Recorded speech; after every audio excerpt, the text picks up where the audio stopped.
And we're back. Happy Friday. Happy Fridays with Fidelman. I'm Cheryl Fidelman, life coach, trauma healer, and writer.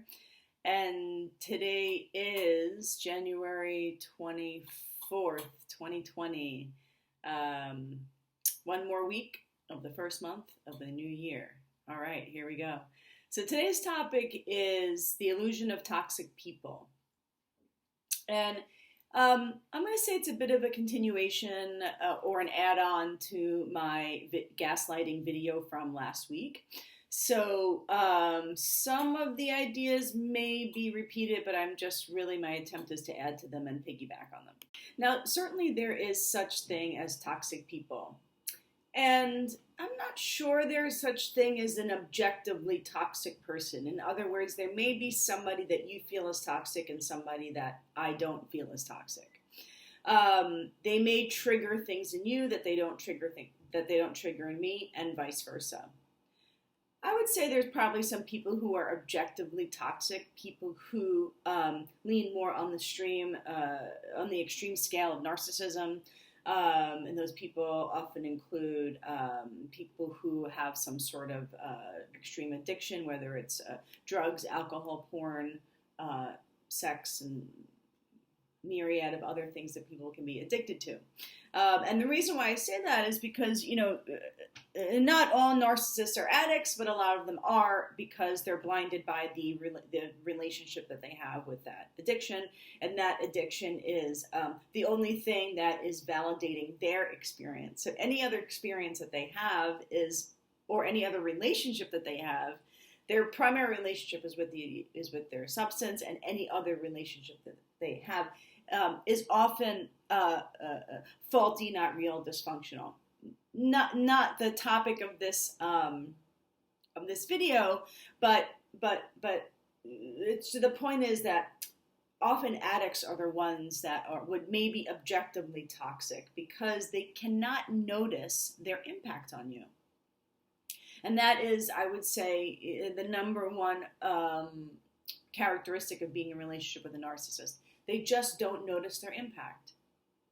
You can scream it, right? This is what you did, or this is how I feel. This is how I'm feeling right now, and I'm feeling right now because I'm triggered by something that you did. Or we might not even have that languaging yet, right? We might just think that they should be responsible for how we're feeling. However it is that we communicate it, and narcissists usually will not hear it, take it in, acknowledge any sort of responsibility in the matter of how you're feeling, or they won't acknowledge any sort of impact of their behavior.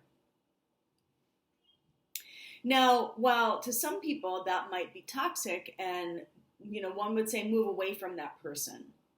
Move away from that person, get out of that relationship. This person is toxic. Well, separate from the people who I would say,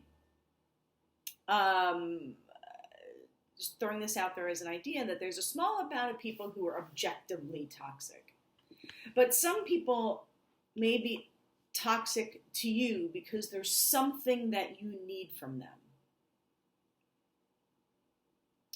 Whether it's some sort of attention, some sort of connection that you're not receiving from them,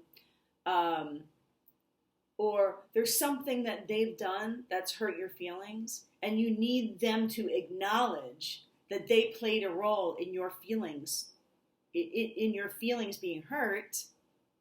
And oftentimes for codependence, if someone doesn't acknowledge that they played a role in our feelings being hurt, then we'll question, maybe my feelings aren't hurt. Maybe I'm making this up, right? And so that would be a toxic person to be in a relationship with if you were being toxified by them. But if you actually didn't need them to admit that they did something to impact your feelings, if you didn't need them to admit that, if you didn't need them to validate your experience in order for your experience to be real, for you to be experiencing your experience, right? They don't have to shine a light on your experience in order for you to have it. But if you need that from somebody, then that person is toxic. And I would also offer to flip the chart here and say that you could potentially become toxic to that person because they've done something, right? Triggered something you and bothered you. You felt like your boundaries were crossed. You felt like you're not heard, you're not listened to. And then they go, no, I didn't do that thing that you said that I did, or whatever it is that I did, it's not that big of a deal. And you want them to acknowledge the extent to which you think the crime it is that they committed, whatever it is. Not a literal crime, but... and so then, as a codependent, we go into proving, right? Proving that how you feel is valid. You go into proving that what they did was hurtful. And that what they did threw you off of their experience. You go into trying to prove, right? Because what I've said about codependence is I've put 3 bullet points for codependence in my work. The want to be wanted, the need to be needed, and the need to prove oneself. So if you go into proving, right, and which is often an anxious attachment, because if what you call as a toxic person is not acknowledging what they did, and they have no self-awareness, and then you get hooked into, and that is sort of like a detachment, and then in their avoidant attachment, you become anxiously attachment and try to get hooked into proving this is real, my experience is real, what you did had me feel this way, and then they detach even more. And so you kind of flip and they go, well, you're the toxic one because you just keep trying to prove that I did something that I don't see that I did, right? It's like you're trying to make a blind person see something they're not going to see.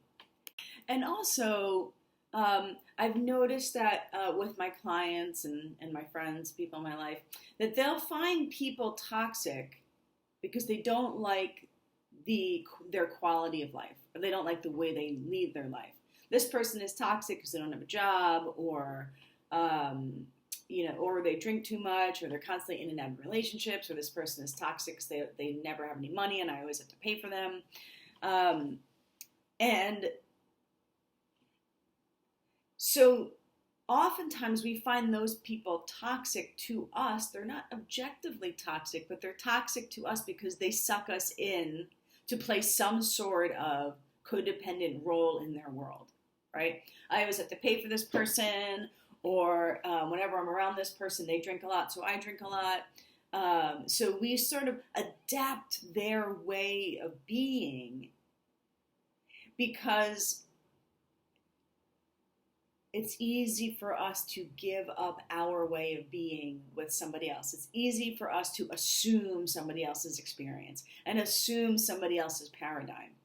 Instead of being with somebody, they have their context and paradigm and behavior, and we have our context and paradigm behavior, and ours is unwavering.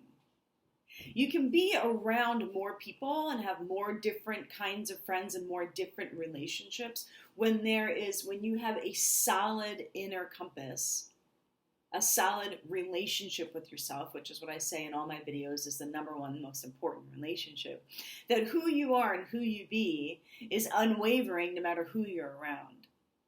So it's really easy to categorize people as toxic if their behavior can influence yours beyond, it can influence you in ways that you don't want to be influenced, but it sucks you in anyway, right? But it shifts you anyway, because oftentimes we reform and reshape ourselves socially, especially in intimate relationships. We just reform and reshape ourselves to fit the dynamic. We reform and reshape ourselves the same exact way we reshaped ourselves when we were children to fit into the dynamic of our holding environment. And so some of us are just a lot more influenced, a lot more reshaped, a lot more adaptable, even when we don't want to adapt, even when we want to keep our experience and our point of view, but we can't help but to shift it in order to survive the situation. And also, it may not consciously seem like I'm shifting and changing in order to adapt to the situation. It may seem like, well, I want to get on that person's frequency so that I can connect with them. So they're drinking, so I'll drink, or they need me to buy them something, so I'll buy them something so that we can hang out, right? And so we'll reform ourselves just to ensure connection. And then we go, that person's toxic because I can't hold my own when I'm with them. So that's a way to bring it back to ourselves, where we can just keep being responsible for our experience. And that's fine. If there's somebody in your life you can't hold your own while you're with them, then there's nothing wrong with dismissing yourself from that relationship or taking a break from that relationship. But most importantly, continually looking at, why is this person such an influence on me? Why am I so easily influenced? Why do I so easily shapeshift in their company? And also, sometimes, why do I need them to notice? Why so badly do I need them to notice how they're impacting me? Now, none of this is to say that we should all have the ability to be deeply related with anybody at any time, no matter how narcissistic or unself-aware people are. We should always be able to connect and spend time with whoever. Certainly that's, I think, a very high skill set. But I just don't, on your healing journey, I don't ever want to look over an opportunity to take responsibility for why a relationship is going a certain way. Why we need the thing that we need from that person. Why do we want the thing that we want from that person? Why would we try so hard to prove something to somebody and make somebody see something that they're potentially never going to see?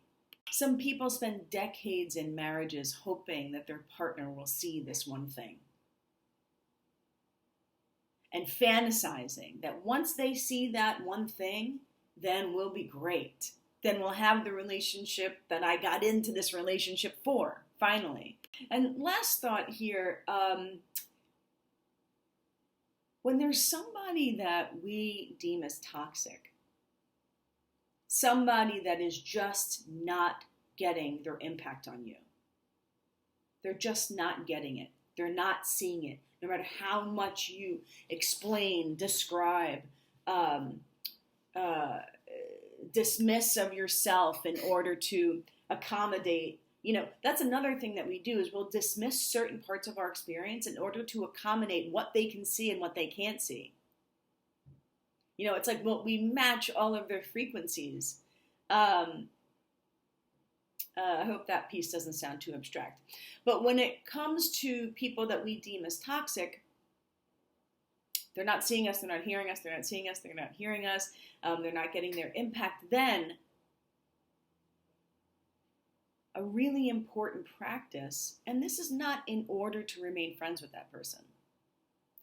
A really good practice is to say, let me flip the script and understand them and see them. Let me gain some understanding of what they can get and what they can't get, and how they see their life is responsible moving through the world. Let me get a really good sense of them. That way, there's certain things I shouldn't even expect because they can't provide that thing. It's very similar to what I say often about parents. I've said this in other videos, I say this to my clients, and this was extremely important for me when I was really becoming a woman in my relationship with my mother, which was there's a point in maturing and transforming and growing up where we no longer need our parents to see us and understand us. People say, like, I just want my parents to get me. I just want them to see me. I just want them to understand me. And sure, that is a real need and desire when you're a child, for your parents to see your talents, your gifts, to understand how you feel, to understand how you move through the world. And for a lot of us, they didn't really see or understand us to the extent that we wanted them to. And we wanted that in order to ensure our safety and the validity of our existence. Well, when you're older, you no longer actually need your parents to see you. You just don't need it. It's a nice want, it's a nice desire, but it's no longer a necessity for your existence. There comes a time when we really shift from adolescence to adulthood. And for some of us, it's not age specific, right? For some of us, we shift from adolescent to adulthood in our 20s or 30s or 40s, for some people in their 50s. So we all have different arcs to our evolution, but it's a really important shift in your adulthood when you begin to understand your parents. You understand them, you see them, you no longer need them to understand and see you. It's now your job to understand them and see them. Because you don't need their view. Oh, look at this. I didn't even realize the brightness was so low. Sorry about that. You don't need them to see you for your safety anymore and for your protection anymore. You just don't need it. So it's the same in toxic relationships. See them. Understand them. Understand where they're present, understand where they're expansive, understand where they're limited, and then understand yourself. Understand where you're expansive and understand where you're limited. Because oftentimes we want things from people that they are just not set up to provide. It's like we want them to speak German or something, and they just don't speak German and they're never going to. Okay. I think that's everything. I'm going to include the link from last week's gaslighting video in the description of this video so you can watch it or review it. And I'm going to also put the link, I'm going to try to put the link as a button in the corner here. I have yet to go that far in my use of YouTube. So I have 1 week left in my New Year's discounts for my 6-month trauma. I have 1 month or 6 month attunement practice, my trauma healing practice. So book your free session, book your free consultation. The link to that is in the bio as well.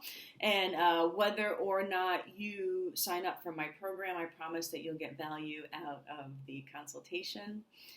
And